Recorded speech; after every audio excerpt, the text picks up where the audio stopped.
had started. One time Nicholas was standing in line at the co-op on Grove and saw Mario Savio in line ahead of him. Savio was smiling and waving at admirers. Nicholas was on campus the day the fuck sign was held up in the cafeteria, spelled PHUQUE, and the cops busted the guys holding it. However, he was in the bookstore, browsing, and missed the whole thing. Although he lived in Berkeley forever and ever, Nicholas attended the university for only 2 months, which made him different from everyone else. The others attended the university in perpetuity.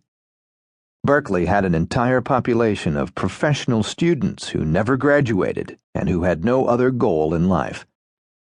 Nicholas's nemesis vis-a-vis the university was ROTC, which in his time was still going strong. As a child, Nicholas had gone to a progressive or communist front nursery school. His mother, who had many friends in the Communist Party in Berkeley in the 30s, sent him there. Later, he became a Quaker, and he and his mother sat around in Friends meeting the way Quakers do, waiting for the Holy Spirit to move them to speak. Nicholas subsequently forgot all that, at least until he enrolled at Cal and found himself given an officer's uniform and an M1 rifle. Thereupon his unconscious fought back, burdened by old memories. He damaged the gun and could not go through the manual of arms. He came to drill out of uniform. He got failing grades. He was informed that failing grades in ROTC meant automatic expulsion from Cal, to which Nicholas said, "What's right is right." However, instead of letting them expel him, he quit. He was 19 years old and his academic career was ruined. It had been his plan to become a paleontologist. The other big university in the Bay Area, which was Stanford, cost far too much for him. His mother held the minor post of clerk for the U.S. Department of Forestry in a building on campus. She had no money. Nicholas faced going to work. He really hated the university and thought of not returning his uniform. He thought of showing up at drill with a broom and insisting it was his M1 rifle. He never thought of firing the M1 rifle at his superior officers, though. The firing pin was missing.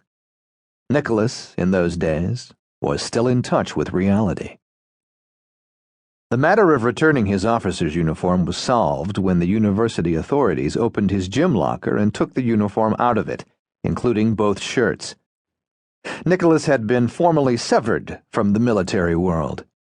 Moral objections, more thoughts of brave demonstrations, vanished from his head, and in the fashion of students attending Cal, he began roaming the streets of Berkeley, his hands stuck in the back pockets of his Levi's, gloom on his face, uncertainty in his heart, no money in his wallet, no definite future in his head. He still lived with his mother, who was tired of the arrangement.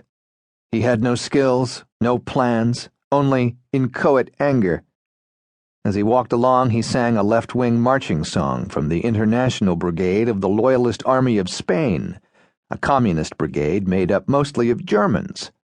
The song went, "Vor Madrid im Schützengraben, in der Stunde der Gefahr, mit den eisernen Brigaden, sein Herz voll Hass geladen, stand Hans der Kommissar." The line he liked best was, "Sein Herz voll Hass geladen," which meant, his heart full of hate.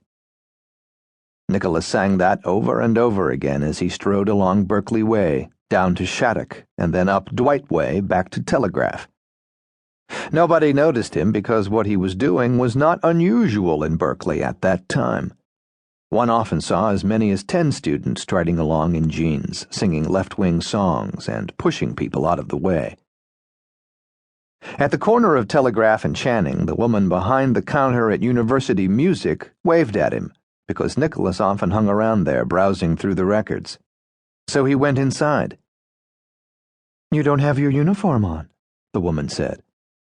"I've dropped out of the fascist university," Nicholas said, which certainly was true.